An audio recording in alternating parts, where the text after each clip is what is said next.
Todos fueron llenos del Espíritu Santo y comenzaron a hablar en otras lenguas. Hasta ahí yo todavía doy como válido la postura y la posición de esas lenguas de fuego y espirituales.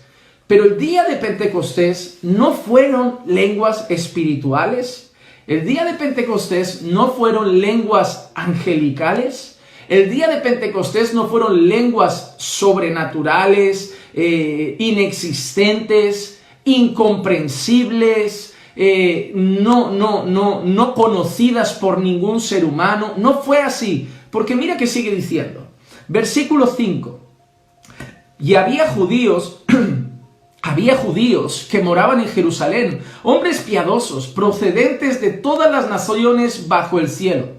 Y al ocurrir este estruendo, la multitud se juntó y estaban desconcertados. Es decir, ven ese estruendo y empiezan a ver una multitud de personas hablando en unas lenguas como de fuego hasta entonces, que se habían repartido sobre ellos y que el Señor les dotaba para que hablaran. Y están sorprendidos mirando hacia allí, pero mira lo que dice. Estaban desconcertados porque cada uno los oía hablar en su propia lengua.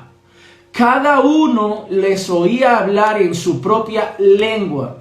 Por lo tanto, entendemos, sin ser catedráticos, sin tener que profundizar mucho en el griego, sin tener que hacer un ejercicio exegético muy profundo, entendemos que se sorprendieron porque personas que no hablaban su idioma de forma natural, de golpe, sin haber ido a clase, sin un intérprete, sin alguien que se lo hubiera enseñado, empezaron a hablar en su propia lengua, idiomas naturales.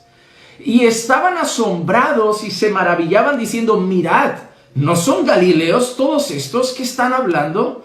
¿Cómo es que cada uno de nosotros los oímos hablar en nuestra lengua en la que hemos nacido? Idiomas naturales, en nuestra lengua en la que hemos nacido. ¿Y qué había allí? Partos, medos, elamitas, habitantes de Mesopotamia, de Judea, de Capadocia, del Ponto y de Asia, de Frigia y de Panfilia, de Egipto y de las regiones de Libia alrededor de Cirene, viajeros de Roma, tanto judíos como prosélitos, cretenses y árabes. Les oíamos hablar en nuestros idiomas de las maravillas de Dios. Todos estaban asombrados y perplejos, diciendo unos a otros, ¿qué quiere decir eso? Pero se burlaban y decían, están borrachos.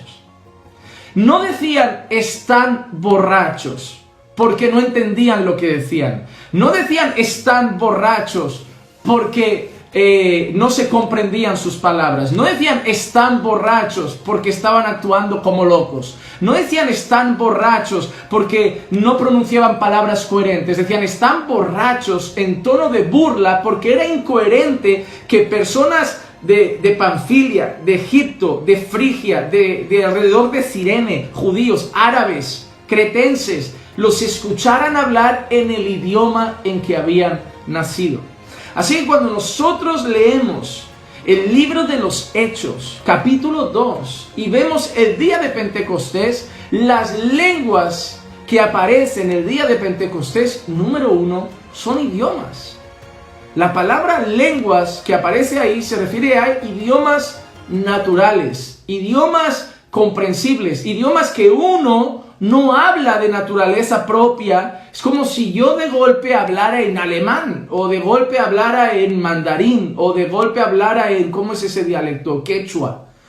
Es como si hablara esas lenguas que yo no conozco y alguien enfrente las conoce y el Señor los dotó y los capacitó para que lo hicieran. Pero había un propósito. El Señor no quiere simplemente gente hablando en diferentes idiomas para hacer alboroto, algarabía o para montar un jaleo y desconcertar a las personas.